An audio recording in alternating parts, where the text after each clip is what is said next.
Okay, I'll just get started with some housekeeping. Hi everyone, my name is Angel. I'm a fellow at Hive. If you're not familiar with us, Hive is a community building organization for farm animal advocates worldwide. I'll be facilitating this event today. Thank you for joining this event titled Strategic Networking for Success in Animal Advocacy. Networking in the movement can feel overwhelming, but it doesn't have to be. With the right strategies that I hope we'll gain today, you can turn it into a powerful way to make meaningful connections. So I'm excited to introduce to you our speaker today. Becca Rogers is the Manager of Leadership Development at New Roots Institute. Becca earned her Bachelor's of Science degree in Neuroscience and Cognitive Sciences from the University of Arizona in 2017. After graduating, she supported international animal cruelty investigations, which led to legislative and corporate policy change. Her passion for education led her to teach education space to the tech education space, where she worked as a manager, educator, and career coach, helping over 200 people land jobs. She is now committed to advocating for animals by supporting students to drive change. In her free time, Becca writes, composes, and produces electropop music, working with multiple Grammy Award-winning artists. She also enjoys running, hiking, and listening to podcasts about neuroscience. A little bit more housekeeping. This session, as you know, is being recorded. So you'll have the recording after this event in a few days. And if you have questions, please feel free to drop them in the chat box throughout. We'll try to have time at the end for Becca to address them. With all that said, I will let Becca take over the floor. Thank you so much, Angel. And thanks for the nice intro. Hello, everyone. I am tuning in from Mexico City right now. I've been doing a lot of traveling, and I'm curious to hear where you all are located.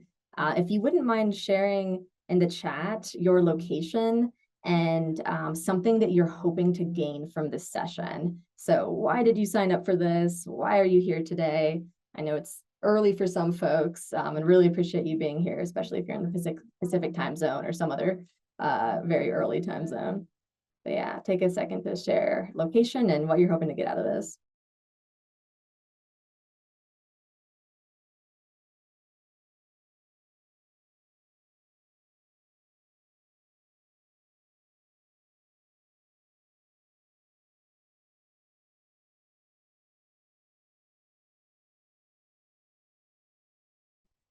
All right, we got some stuff coming in. We got Michelle from the UK.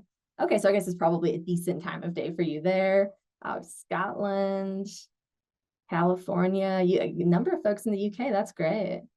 Okay, so Michelle's trying to get some practical insight into networking with like-minded people. Yeah, it's great that we're all like animal advocates here. I think this is the first session I'm doing exclusively for animal advocates. Building relationships at events. Yeah, I'm going to talk about events and meetings. I just got back from a big conference in Phoenix, Arizona, and I have so many takeaways and things that I'm still learning about networking, and I'm heading to another networking event this weekend. So it is just the name of the game for me. Oh, Catalina Lopez. Hey, yes, we're both in Mexico City. I love that. Virginia. Okay, I actually lived in Virginia for like 5 years. France, Denver, Cleveland. All right. Oh, I'm Riza. Hey.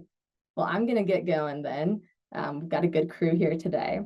So, in terms of what I'm going to be talking about, I'm just going to start by saying I'm going to cover a lot of content, and some stuff will be relevant to you, and then some you might be like, oh, I already know this. But I think there will be something helpful for everyone in this session.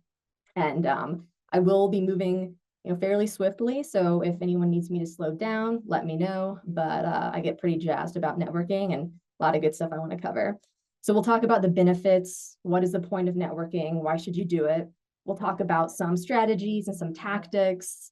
We will talk about what an informational interview is. I'm not sure if that term is used super widely outside of the US, but it's essentially just like a one-on-one conversation, or some people will call it a curiosity conversation or a coffee chat. We'll talk about some best practices, some do's and don'ts. Some of these are things that I've learned throughout conferences. Some are just kind of general best practices. We will talk about in-person networking specifically. So this session will kind of be a combo of virtual and in-person networking tips. And then we're going to take about 10 minutes at the end to meet other folks and practice. I really like starting off with this quote: "The people closest to me determine my level of success or failure. The better they are, the better I am. And if I want to go to the highest level, I can do it only with the help of other people. We have to take each other higher." I think this goes back to that idea of like the people you spend the most time with or the people you can sometimes become like. And it's really important to be intentional about like your network and the people you're surrounding yourself with. So I'm going to start by posing this question to you and then sharing a lot of my thoughts. Why is networking important? If you want to just share a couple words in the chat, or if anyone wants to raise their hand as well, feel free.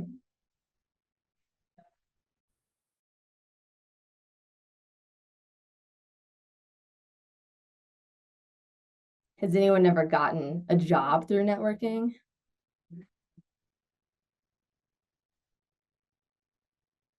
I've gotten a couple jobs through networking. It's really important. All right, you get to learn a lot, cultivating relationships, opening doors, gaining knowledge. Yeah, these are things that I'm about to animate in on this slide.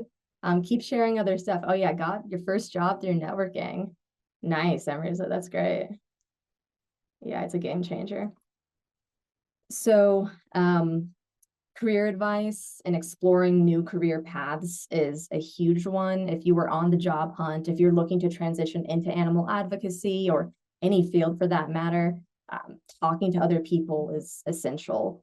If you try to do a job search in a vacuum, it's gonna take you a lot longer. And just generally speaking, if you're looking at potential pathways in the future, maybe you're happy in your job, it's always good to be thinking about what you want to do in the future. Learning about new opportunities. Oftentimes there are roles that are just simply not posted publicly. Like I can say that I'm going to be hiring very soon for a role, and I'm already thinking about possible people I'm going to reach out to about it. And it's not live yet. I'll make it live in like 2 or 3 months. But if one of you just were just casually chatting with me, I might say, oh yeah, like I'm going to be hiring for this role. But otherwise, you would not know about that if you had not chatted with me. And this is the case for a lot of jobs. Securing referrals. When I'm hiring, I hate to say it, but like the people who I interview first are usually the ones who were referred to me, because people hire people that they trust. And I like to look at every application to the best extent that I can, but I'm going to prioritize the people who were direct referrals. And I think that's how most processes are, because when you've got 200 plus people applying for a job, you're going to prioritize the ones that are like, someone I trust sent this person to me.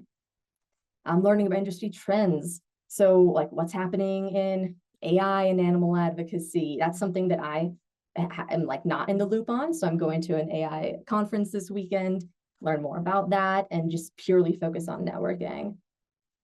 Building relationships for collaboration. If you're trying to start a project with someone, this is a great way just to figure out who's out there to start a project with. Getting your personal brand out there is huge.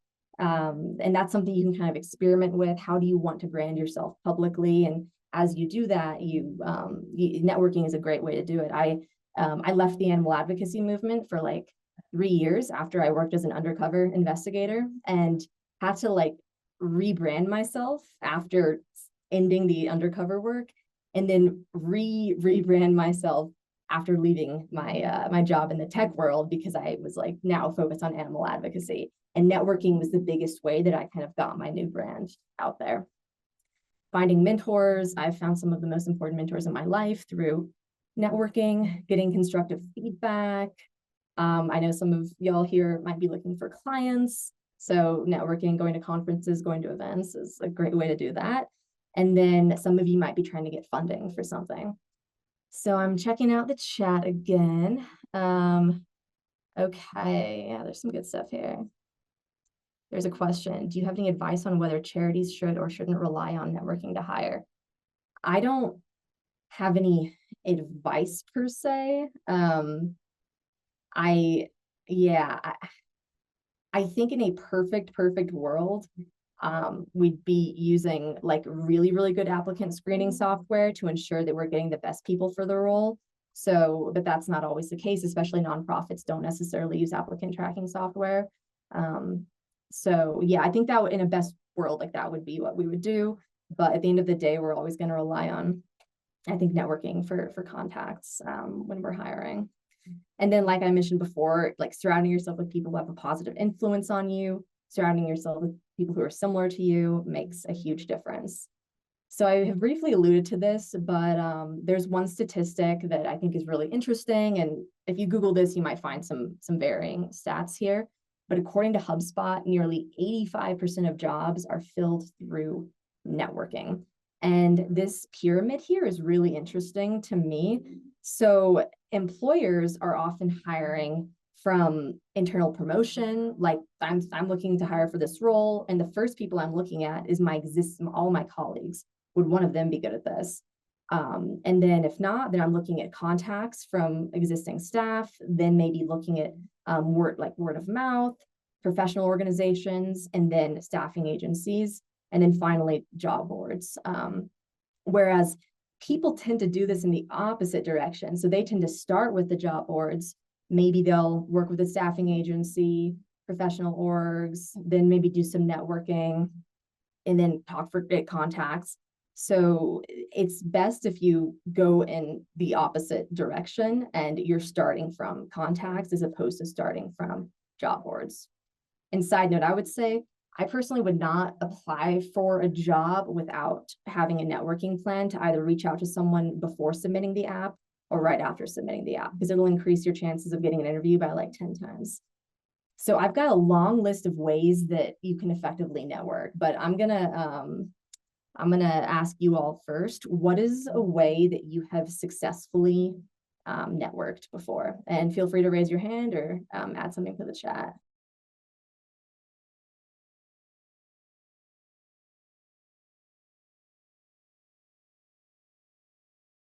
And Angel, good note. I will save time for Q&A at the end. So if I don't read off your question, then just know that it will be covered at some point. Yeah, volunteering is a great way to meet people. And it's a really good strategy if you're trying to get a job at that organization. Josh asked a contact if they could introduce you to somebody. Yeah, I'm about to share a template on that pretty soon. That's great. Has anyone ever met people through like a sports team or like an intramural type of club? I know that's can be a good way of networking, or at a minimum, making friends. Conferences are huge. Getting a conversation about a job not yet published. Yeah, that's always the dream when you find out about a job that like not many people know about. Yeah, conferences are my number one favorite way of networking. When I was really young, I would sneak into conferences, like even random like medical conferences, just because I loved like the vibe so much. So clearly I'm very passionate about this. Okay, so I'm gonna mention like 15 ways of networking. Some of them you know of, some of them maybe you haven't thought to do. It's good to experiment with different methods. So joining Slack spaces, shout out to Hive. Hive is actually one of the main reasons I got my current job. I actually met Kevin, who's in this call, at a conference in Luxembourg in 2023. And he was like, hey, you should join this Slack space. At the time, there were maybe like 400 people in it. And I joined. And like a month or two later, I saw a posting for New Roots Institute for this job. And I applied. And I had been doing some other networking. So I was able to reference other people I'd met in the movement, which was impressive to the people who were interviewing me. So huge shout out to Kevin. I do not know if I would be here today if I had not met you. Oh my gosh, my screen is being weird. One sec. Okay. So Slack spaces, signing up for newsletters, Hive, Connect for Animals, Lewis Ballard is awesome, 80,000 hours. And even if some of these don't seem like they're specifically about networking, you might see some event that's mentioned, or you might see a person's name that's mentioned who you want to talk to. LinkedIn groups are great. There's lots of groups about animal advocacy, climate advocacy, elk protein, attending conferences. So I'll plug the AVA Summit if you're in the US or if you're able to travel out here for that. That's happening mid-May, but there's also another conference happening in the UK in March. So there's all sorts of conferences. And then I mentioned the AI one this weekend, which also has a virtual component. So totally sign up for that. Starting or joining local groups, volunteering. I'm a big fan of animal advocacy careers. I think they may have outsourced this page to vegan activists, but there's a page on like where to volunteer, participating in projects, research initiatives. In Hive, you can find like plenty of that type of stuff. Looking for mentors or offering mentorship is a great way to just kind of build your coaching skills. So Magnify Mentoring is a great one there. Listening to podcasts. So this is, I'm so happy about this. I listened to How I Learned to Love Shrimp a lot. And I listened to 2 episodes recently. One, there was actually an older one from Josh Balk, who works for he's the president of the Accountability Board, I think they're called. And then also someone named Jesse Marks, who's from the Navigation Fund. And I listened to these podcasts and was like, these are people I really would love to talk to. I don't know how I'm going to talk to them, but I would love to meet them. And then I went to a conference this past weekend and I met both of them and was able to like reference what I'd learned in their podcasts. And it made me so much more confident going into those conversations.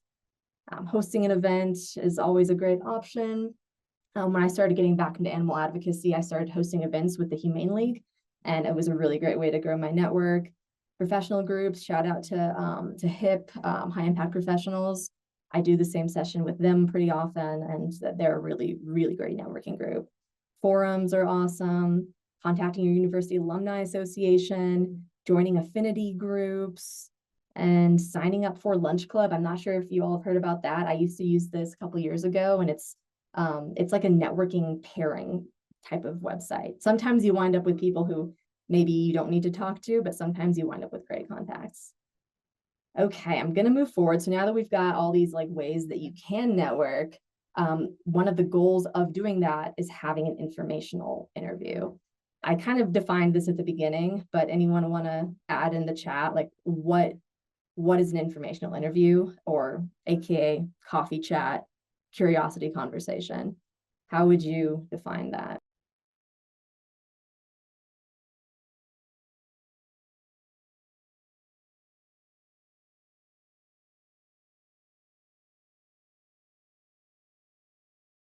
Yeah, finding out about each other and what you can offer. Yeah, I like that you mentioned what you can offer, because a lot of people don't like the idea of networking. They feel like it's icky or something because they think it's one-sided, and it's like me asking for a job or something, or me asking for someone to do something for me. But it's very much about what you can offer them, how you can help them. Maybe you're on the job hunt and what they're talking about is actually not of interest to you. I could be like, oh, I actually have this friend named Kevin and he has these skills, and let me put you in touch with him. So you could always offer a contact to someone else. So I'd like to think of this simply as data and information gathering. You're learning about this person, you're learning about whatever industry they're in, learning about their experiences.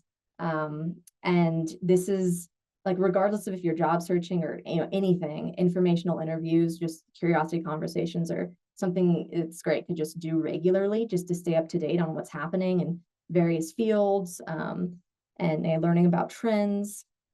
So I think someone had mentioned very recently about asking an existing contact for an introduction to a new contact. So there's all sorts of ways you can do this, but you're more likely to get a response from someone if you are asking them to make an introduction. I'm a big fan of cold outreach, but this is more likely to pay off. So this template just says, like, hi, hope all is well with you. As you know, I've been exploring career pathways in animal advocacy and corporate campaigns.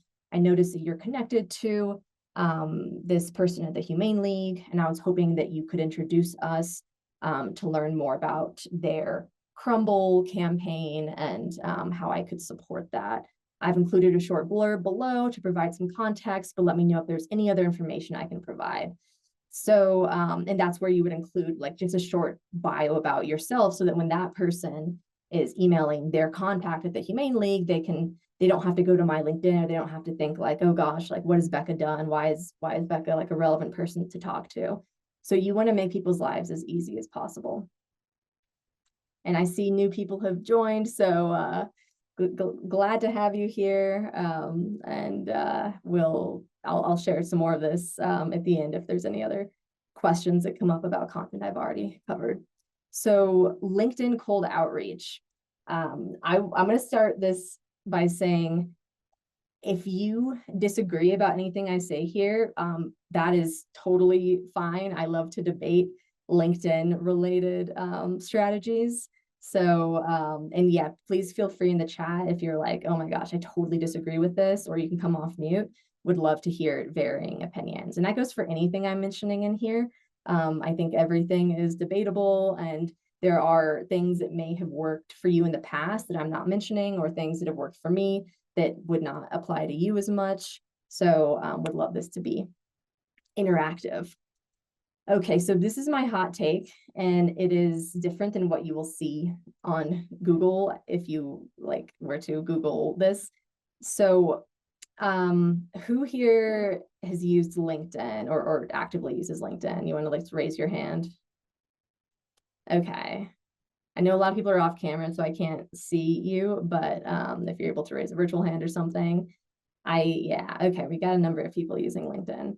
If you're not on LinkedIn, I would add it to your to-do list, because hiring managers and recruiters have said that LinkedIn is even more important than a resume to them. And I'll say personally, when I'm hiring, when I'm interviewing people for a job, I will pull up their LinkedIn in the interview before I pull up their resume.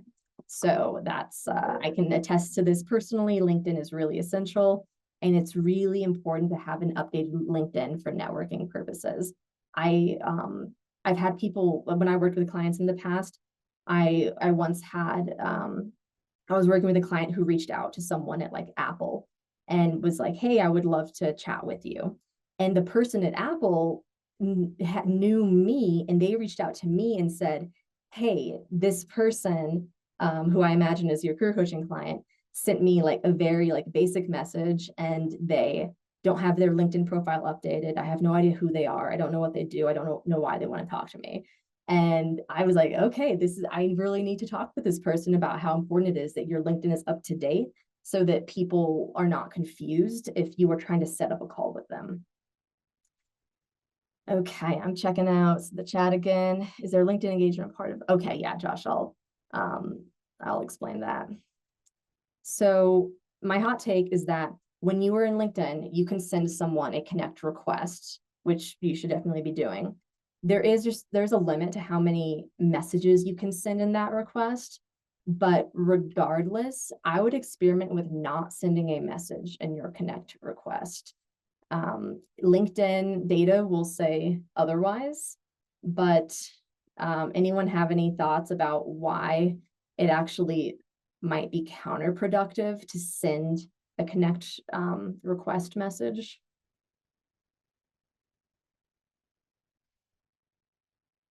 I know it seems very counterintuitive.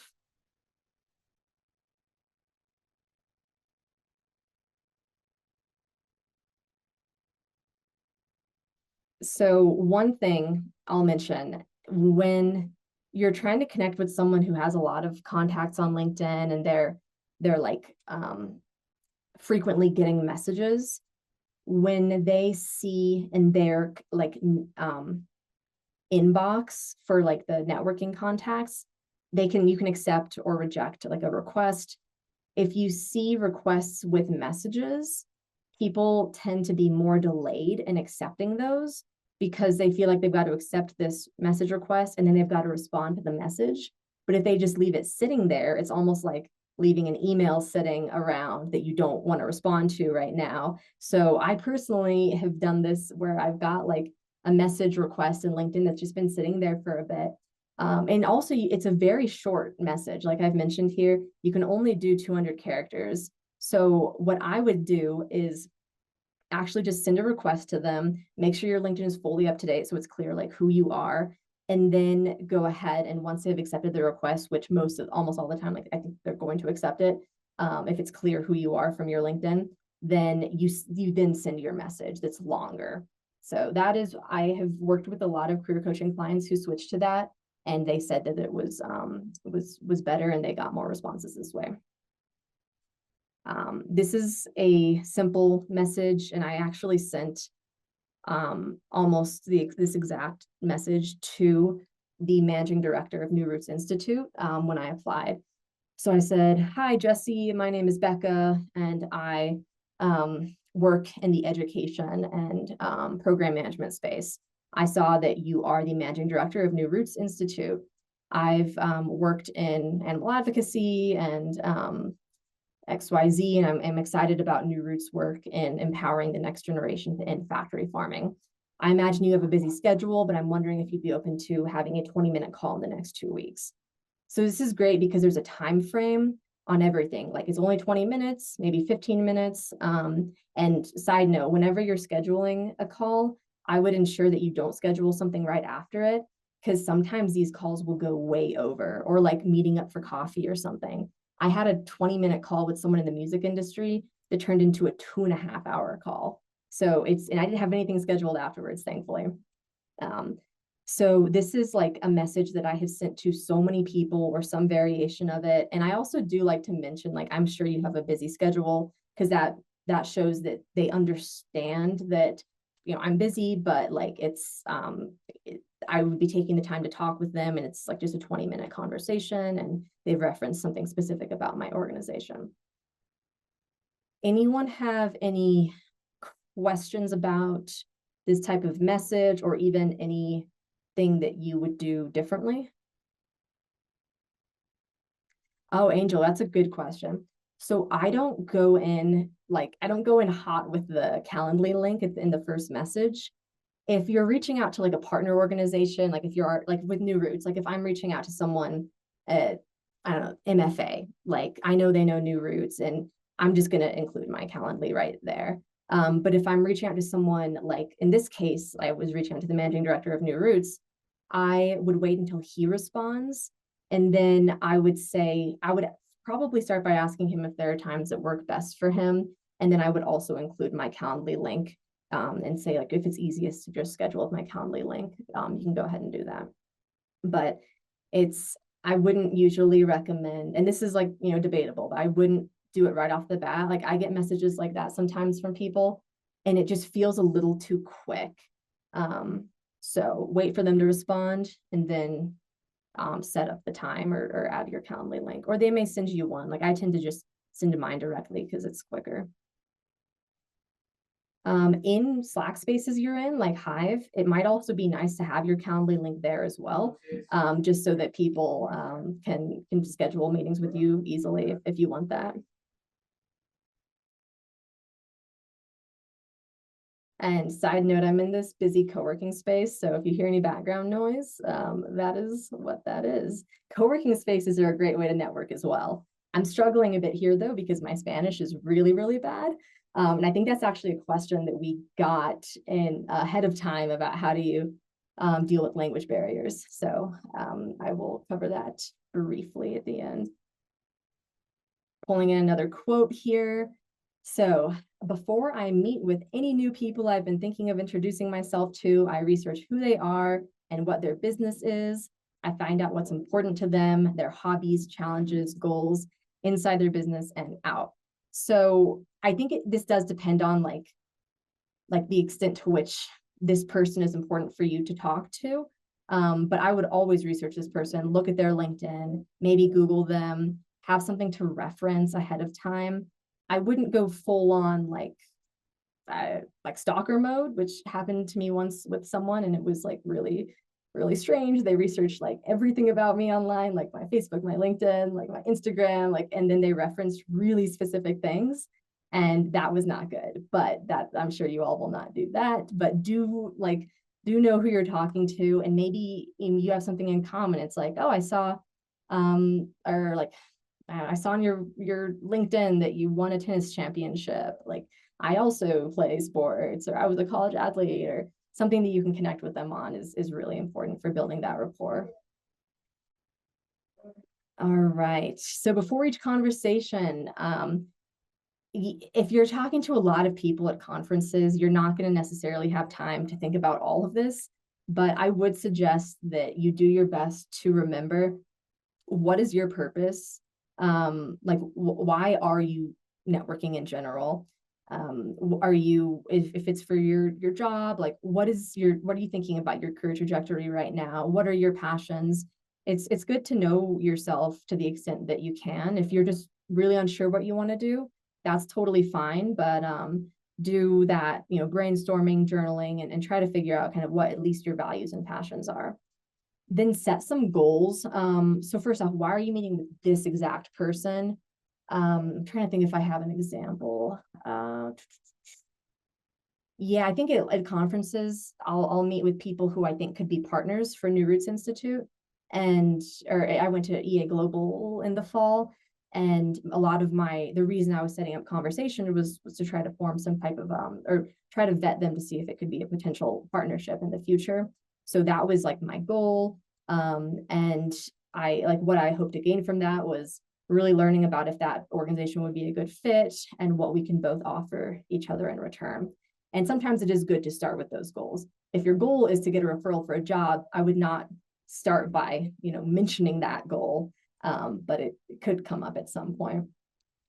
And then just staying curious. Remember, if you have any anxiety about networking, it's good to remember, especially if you're doing this for the job hunt, that like everyone was in your position at one time. Like 2 years ago, I was unemployed and I was trying to find a job and was having to remind myself, like, okay, I'm meeting the with a VP at Mercy for Animals that I met on Donut through Hive. Like, I'm a little intimidated. I'm currently unemployed, but remembering that I'm sure he was in a similar space at one point, and he was reaching out to people who who were like hot shots at organizations while maybe he was at a lower level or just got out of school. So that's like one of the biggest things I remind myself of, is that no matter what, someone was in your shoes at some point. So what should you talk about when you're having these informational conversations? Start by building rapport and like referencing things you might have in common. If I say like, oh, I'm from Arizona, and they say they're from California, then I might say, oh, that's cool. Like, I actually visit San Diego with my family every year, and we go to this place in La Jolla, and I go surfing. And then maybe they're like, oh, you surf, I paddleboard. And it's great to like start with the rapport building. Some people skip that, and that's okay if that's how you like to roll, but I would say that building that initial rapport can be really important for building trust with someone. There was a question, when should we start saying we're looking for a job? I think maybe in the middle of a conversation. It could come up in the beginning as well.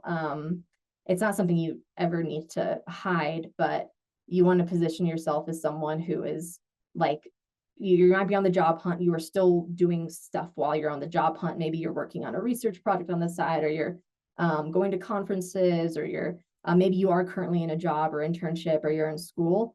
So like, I wouldn't lead with saying I'm unemployed necessarily, but I would have that come in like, yeah, and fairly early, or maybe in the middle of the conversation. But it's really like a curiosity conversation generally about, if you're meeting with this person, like, you want to learn, are they happy in that organization? What do they do? What are they excited about? What projects are they working on? And then it'll probably be clear to them, like, yeah, you are exploring different career pathways.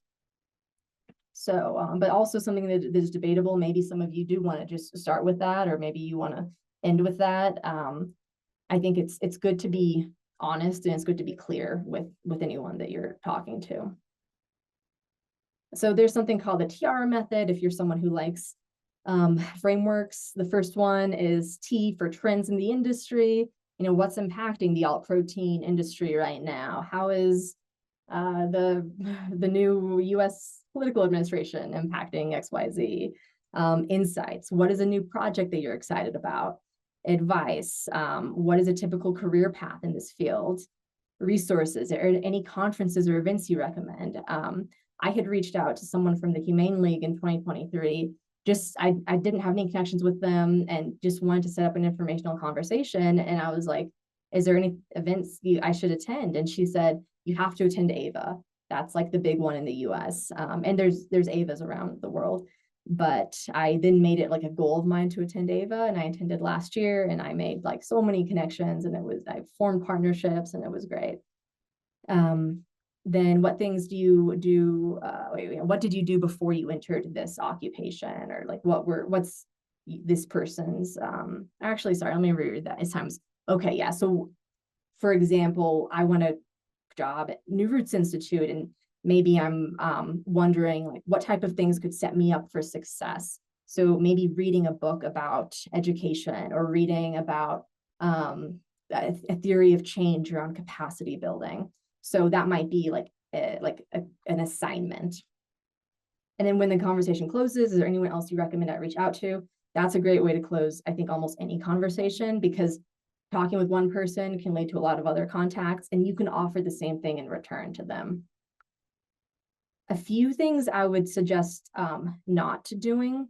So don't start by asking if they are hiring at the beginning of the conversation, or if they know someone who is hiring. That can certainly come up, but I would not lead with that. Don't say anything negative about anyone else or a previous employer. If you've had some difficulties in past jobs, it might feel like that's something that you want to talk about. And it is good to be vulnerable and build trust, but you never know who someone is. This happened to me once, where someone set up an informational conversation and they just vented like hardcore about another organization where I knew some people, and it was just not a good look. And it's like that is not necessarily the time or the place to start like venting about a past manager, because you never know who knows someone else. Try not to dominate the conversation. Don't ignore time constraints, but you can certainly go over time if it's okay with the other person. So if it's been 20 minutes, I would say it's been 20 minutes. Really appreciate your time. I am available if you want to continue chatting. Otherwise, it was really great to get to know you. And then following up is a necessity. Like, always follow up and say thank you, or if there's next steps you need to follow up on, take a note to yourself to do that. So I just went to this conference this past weekend, and there were like 70 people there. I talked to like 40 of those people, and of those 40, there were 5 like really distinct action items that need to come out of those conversations. So now this week I'm following up with those people over email, and then making sure that like we make moves on what we discussed. Okay, and I know I'm talking a lot at you, but there will be time soon to ask questions and to practice a bit. So it's good to think about what's within and what's outside of your control. Things that are within your control, your attitude, whether you got enough sleep the night before, whether you're on time. If you're 10 minutes late, that's on you, unfortunately. And if that makes you nervous, like that's something that you need to pay attention to in the future is being on time. Being prepared. Do you know who you're talking to? Being engaging in the conversation, thanking them and following up. What's not in your control? Getting a job offer or a referral. They are making that call whether to refer you to someone, and you can put your best foot forward, but it's not in your control. How they show up, if they got enough sleep, if they're in a bad mood, or if something's going on in their life, you can't control that. If there's a hiring freeze or a layoff at their org, if they have specific judgments or biases, and then how responsive they are. So it's always important to remember what you can control. I want to share some conference tips. So I've mentioned this a lot, but no matter who you're talking to, set goals and research people ahead of time. You don't want to come into a conversation without knowing anything about who you're talking to. This is something I keep in mind a lot, designing your schedule with networking in mind. If you're going to a conference, I would never attend every session so that every part of your conference schedule is booked with a session. Go to the ones that are relevant to you, and otherwise try to schedule one-on-one conversations or go to meetups or find ways to talk to people, because that's where you're going to get the most value out of a lot of conferences. But certainly attend some sessions. But the best advice I've received from like mentors and executive directors is conferences are a really good time for one-on-ones. Prepare your story. So have a brief spiel about yourself, connect people with other people. It's really great to be able to serve as a connector.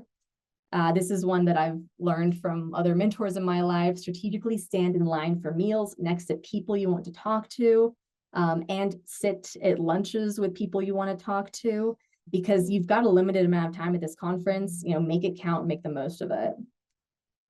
This is one that I learned once from someone who gave me this exact advice. If you're drinking something cold, hold it in your left hand, because people will usually shake hands with their right hands. And if your hand is freezing cold, it's not like a huge problem, but it's also not like always the most pleasant thing. So someone once literally told me at a conference, like, hey, just so you know, like, I suggest like holding your drink in a different hand. It's also better not to have both of your hands like full, so that you can shake someone's hand. So also, like, it might feel better to choose easier foods to eat. Listen more than you talk. Taking notes on who you meet, knowing who to follow up with, know your networking limits. I've made this mistake. I've gone too hard on the networking and then was exhausted.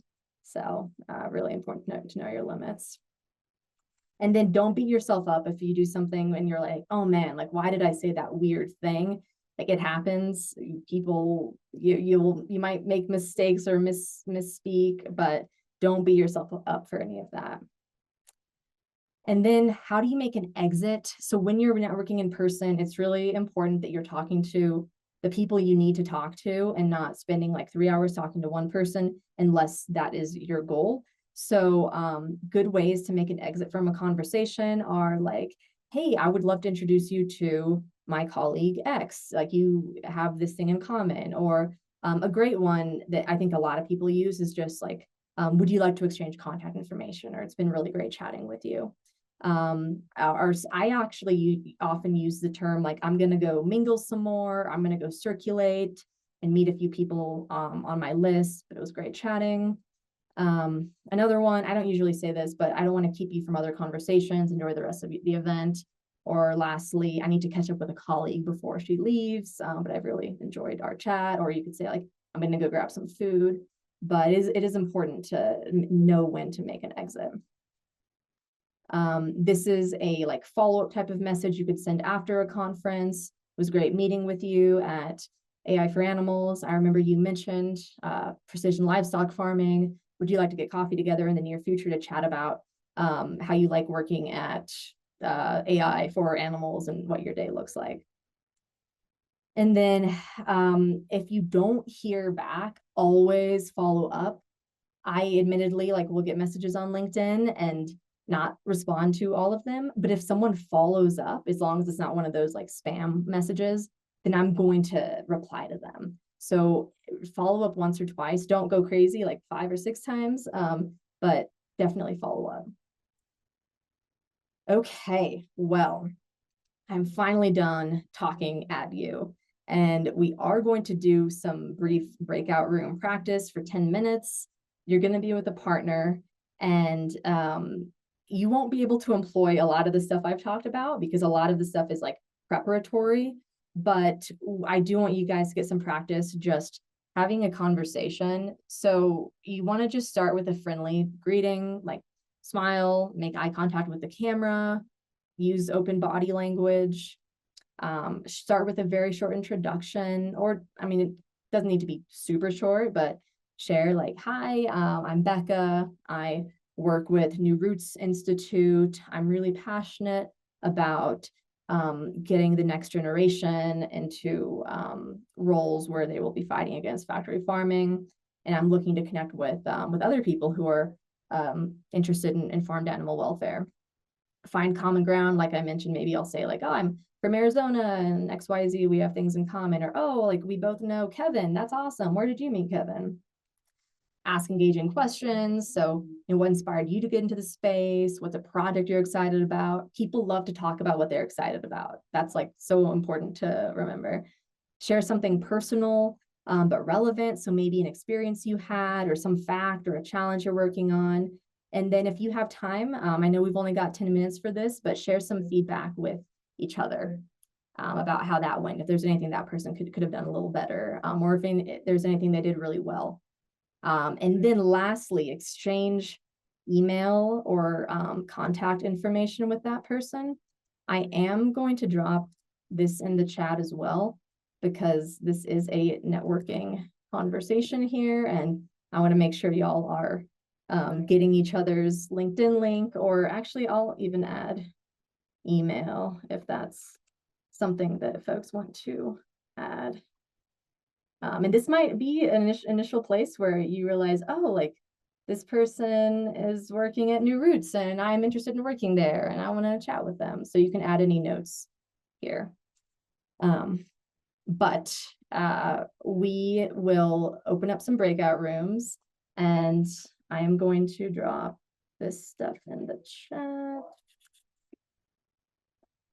Okay, Angel, are we good to go? We are ready. I'm gonna open the rooms right now. Hey everyone, welcome back. By the way, I've noticed there are some New Roots Institute fellows here. I know y'all have learned some of this content that I've been going over, but hopefully it's good to get that refresher. Okay, and apologies again for any background noise. I'm gonna try to talk louder so you don't hear that. I'm gonna just jump into some Q&A. So these are questions we got ahead of time or questions we've gotten in the chat.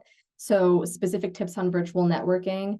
I've covered most of that type of stuff already, so I'm not going to go into more detail there, but reach out to me if you do have more questions. Best way to bring up partnerships. I would say making sure you have identified how your work aligns with that organization or that individual. Research them, identify a value proposition, like what is the point in us working together? What are we going to gain from this? What does the movement gain from this? It's good to start with maybe a low stakes ask just to see how the partnership could go, and just kind of get a sense of what this org is like, what this person's like, and then formalize expectations with a memorandum of understanding, an MOU. I've been writing a lot of those these days.